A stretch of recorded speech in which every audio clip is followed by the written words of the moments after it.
चलिए आज से स्टार्ट करते हैं हम लोग हिस्ट्री का एक महत्वपूर्ण चैप्टर दक्षिण भारत, क्योंकि यहाँ तक मैं छोड़ दिया था दक्षिण भारत से ही। कुछ मैंने लेक्चर पढ़ाया था, लेकिन आज दक्षिण भारत का शुरुआत से ही स्टार्ट करूँगा।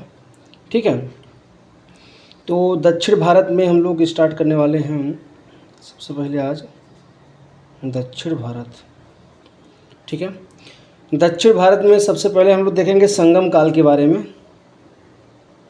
संगम काल, ये जो संगम काल था 100 ईस्वी से लेकर के 250 ईस्वी तक, यानी ईसा मसीह के जन्म के 100 से 250 ईस्वी तक के बीच की कहानी है।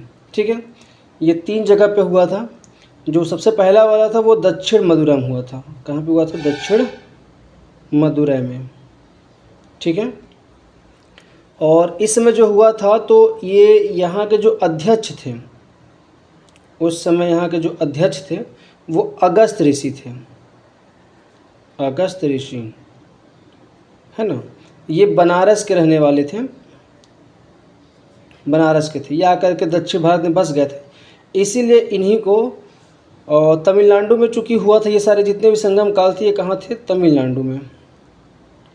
तमिलनाडु में हुआ था, है ना। तमिलनाडु का मैप में देखना चाहें तो कुछ आपको यहाँ पे दिखाई देगा। ये जो दक्षिण भारत एरिया है यहाँ पे है तमिलनाडु। तो इस जगह पर हुआ था, जितने भी हुए थे संगम काल हुए थे। ठीक है, संगम काल में के 3 वंश भी हुए थे, जो कि मैंने आपको बताया था, फिर रिवाइज करा दे रहा हूँ। जो पूरब साइड थे वो चोल वंश थे, और पश्चिम में थे उसको चेर वंश कहते थे, और जो नीचे थे वो पांड्य शासक थे, पांड्य वंश। इन्हीं ने ही तीनों जो संगम हुए थे तीनों को इन्होंने ही करवाया था। तो दक्षिण मदुरै का अध्यक्ष अगस्त ऋषि थे, और यही जो अगस्त ऋषि हैं, अगस्त ऋषि को ही तमिल साहित्य का जनक कहते हैं। क्या कहा जाता है? तमिल भाषा के, तमिल साहित्य के जनक, तमिल साहित्य के जनक या पितामह कहते हैं इनको। पितामह लिखना ज़्यादा सही है, पितामह यानी फादर्स ऑफ तमिल लैंग्वेज इनको बोला जाता है। ठीक है, और इसकी जो जानकारी मिली थी वो कहाँ से मिला था? जो अष्टाध्यायी पुस्तक है, आप लोगों ने पढ़ा होगा अष्टाध्यायी पुस्तक के बारे में। अष्टाध्यायी पुस्तक जिसको पाणिनि ने लिखा था, पाणिनि ने, और ये संस्कृत का व्याकरण है, संस्कृत का व्याकरण है, उसमें चर्चा किया गया है।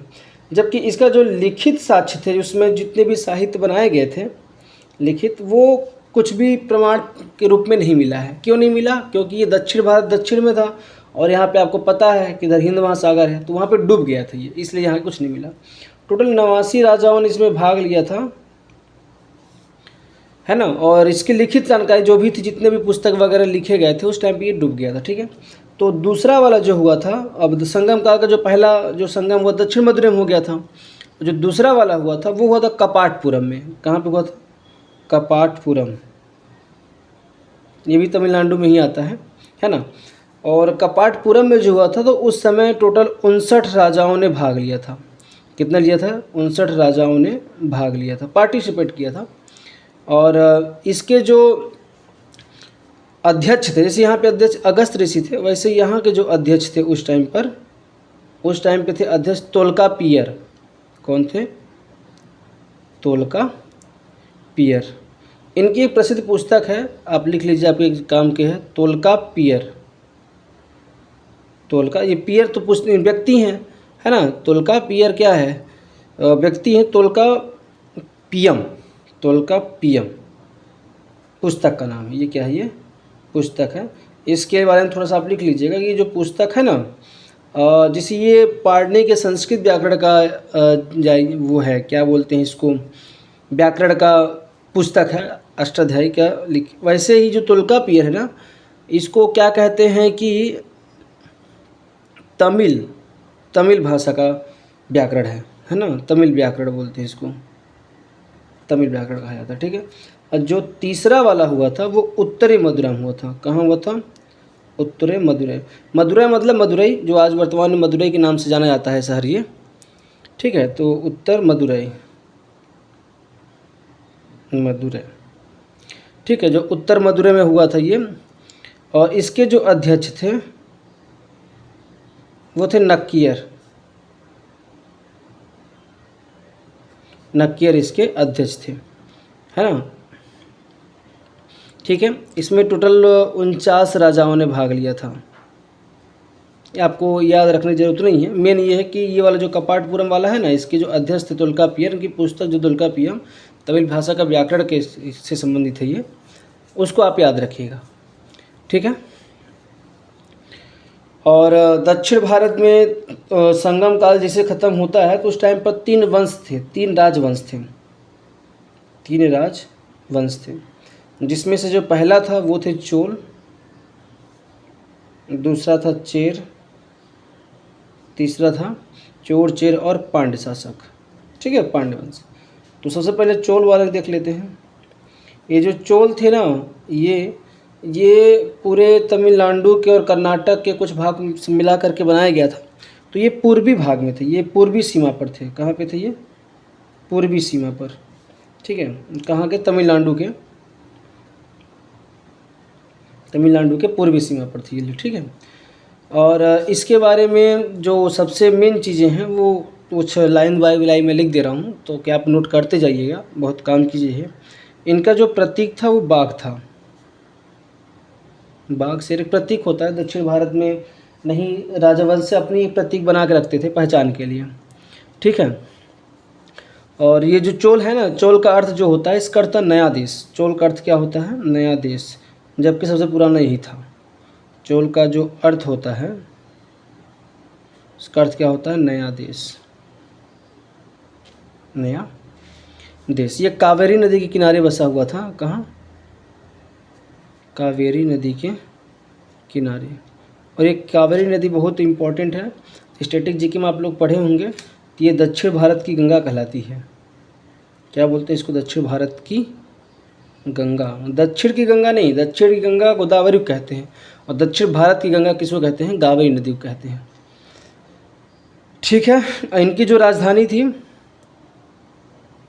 राजधानी उरई थी। क्या था? उरईपुर, जो कि सूती वस्त्र के लिए बहुत प्रसिद्ध थी। सूती वस्त्र के लिए बहुत प्रसिद्ध थी। ठीक है। दूसरा नया आता है, अच्छा इसके बारे में एक चीज़ और याद रखिएगा, इसके जो प्रमुख प्रतापी राजा था वो करिकाल था। करिकाल, है ना। ये बहुत ही प्रतापी राजा था। ये प्रतापी राजा था। ये श्रीलंका से क्या किया था? श्रीलंका से 12,000 मजदूरों को ले आया था। काय के लिए लाया था ये लाया था एक बांध बनाने के लिए, जिसका नाम है ग्रांड बांध। ये सबसे भारत का सबसे प्राचीनतम बांध है, ग्रांड बांध, जो कि तमिलनाडु पर है। इसको बनवाने के लिए लेके आया था मजदूर। ठीक है। अब दूसरा देखते हैं हम लोग चेर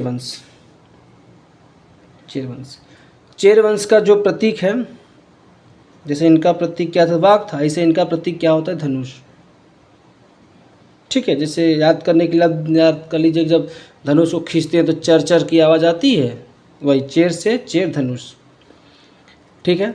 और इनको 2-3 नाम और भी साहित्य में मिला है। जैसे जो एतरे ब्राह्मण ग्रंथ था उसमें चेरापद कहा गया है इनको। क्या कहा गया है? चेरापद। केरल पुत्र भी कहा गया है इनको, केरल पुत्र भी कहा गया है। लिख लीजिए केरल पुत्र, एतरे ब्राह्मण ग्रंथ में मिला है इसकी जानकारी, एतरे ब्राह्मण ग्रंथ में। और ये जो केरल पुत्र अशोक ने कहा था इनको, अशोक अपने शिलालेख में कहा था, केरल पुत्र के बारे में चर्चा किया था तुमने, किसने? अशोक के शिलालेख में इसकी जानकारी मिलती है। ठीक है। इनकी जो राजधानी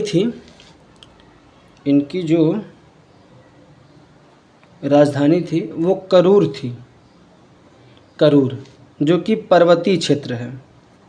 क्या है? पर्वतीय क्षेत्र है। ठीक है। इनमें आपको 3 राजाओं को नाम याद रखना है जो कि इम्पोर्टेंट हैं, 1, 2 और 3। ठीक है, मैं नाम लिख दे रहा हूँ इन तीनों का, आप भी नोट कर लीजिएगा। उदयनजरन, सेनगुटवन और आदिगमन। उदयनजरन, सेनगुटवन, आदिगमन। 3 बार आप लगातार बोलेंगे तो याद हो जाएगा। क्या? उदयनजरन, सेनगुटवन और आदिगमन। ठीक है, इनके तीनों के बारे में थोड़ा सा इम्पोर्टेंट फैक्ट देख लेते हैं, क्योंकि भाई प्रसिद्ध थे तो जान रहे हैं इनके बारे में, पढ़ रहे हैं तो जानकारी होगी इनके बारे में। तो ऐसा माना जाता है कि उदयन जैन जो था वो महाभारत के जो योद्धा थे, महाभारत की योद्धा को इन्होंने भोजन कराया था। क्या कराया था? भोजन कराया था। और जो सेन गुटवन थे, इन्होंने पत्नी की पूजा यानी कन की पूजा करवाया था। क्या? कन की यानी होता है पत्नी, पत्नी पूजा इन्होंने प्रारंभ करवाई थी। और जो आदिगमन था, इन्होंने गन्ने की खेती प्रारंभ करवाई थी, गन्ने की खेती प्रारंभ करवाई थी। ठीक है, तो ये हो गया चेर वंश के बारे में। अब आगे देख लेते हैं हम लोग पांड्य वंश के बारे में। ठीक है, थोड़ी सी पांड्य वंश की भी जानकारी हम लोग रख लेते हैं। अब आते हैं किसके बारे में? पांड्य वंश। ठीक है, पांड्य वंश, इनका जो चिन्ह था वो चिन्ह था मछली। इनका चिन्ह क्या था? मछली था। और इनकी जो राजधानी थी वो मदुरै थी, मदुरै, है ना। और इनके चीज़ में एक फैक्ट लीजिएगा, जो 3 संगम हुआ था, 3 संगम इन्होंने ही करवाया था। किसने करवाया था? इन्होंने ही क्या करवाया था, करवाया था। ठीक है, ये रख लीजिएगा आप। और इनके चीज़ में क्या है, और इनके चीज़ में एक आपको और याद रखना चाहिए कि इनके कार्यकाल में सिर्फ 2 ही राजा प्रसिद्ध थे, है ना। जैसे मैंने आपको याद दिलाया, जो पहला वाला था चोल वंश, उसमें एक ही था करिकाल। और दूसरे वाले में जो आया था चेर वंश, उसमें उदयन जैन, सेन गुटवन और आदिगमन, जिसमें उदयन जैन महाभारत योद्धाओं को भोजन कराया था। और ऐसा मानता है, ऐसा नहीं है कि सही में कराया होगा, हो भी सकता है भाई। हम लोग कब के बारे में पढ़ रहे हैं? हम लोग पढ़ रहे हैं 100 से 200 साल में। महाभारत तो बहुत पहले हुआ था, तो कहानियाँ हैं तो अपन किताब में दिया तो उसको पढ़ा रहे हैं। ठीक है, तो पांड्य वंश के बारे में आपको याद रखना है नेडियोन और नेडियोलियन। ठीक है, तीनों का नाम लगभग मिलता है। एक नेडियोन, नेडियोन और नेडियोलियन, लियन। ठीक है, इनके बारे में याद करिएगा। नेडियोन ने समुद्र पूजा स्टार्ट किया था, समुद्र पूजा। और नेडियोन जो था ये प्रतापी राजा था। इसके टाइम पर जो पांड्य वंश था, तो 5 से 6 राजाओं ने आक्रमण करा दिया था। ठीक है, तलैया लंगन के युद्ध में इसने हरा दिया था सभी को। इनके टाइम पर 5 राजाओं ने आक्रमण किया था, आक्रमण किया था। और इन सभी को इन्होंने किसमें? तलैया लंगन, तेलैया लंगन के युद्ध में परास्त कर दिया सबको। किसने करा दिया था? इसने, नेडियोन ने क्या किया था? सबको परास्त कर दिया था, 5 राजाओं को ना। तो प्रतापी हुआ फिर ये। ठीक है, तो ये रही दक्षिण भारत के बारे में कुछ जानकारी। ठीक है, उम्मीद करते हैं आपको ये वाला वीडियो अच्छा लगेगा। अगर आपको अच्छा लगेगा तो आप बता दीजिएगा हमको, मैसेज करके रिप्लाई करिएगा ज़रूर। और भी ऐसे वीडियो हम बनाते रहेंगे आपके लिए। धन्यवाद।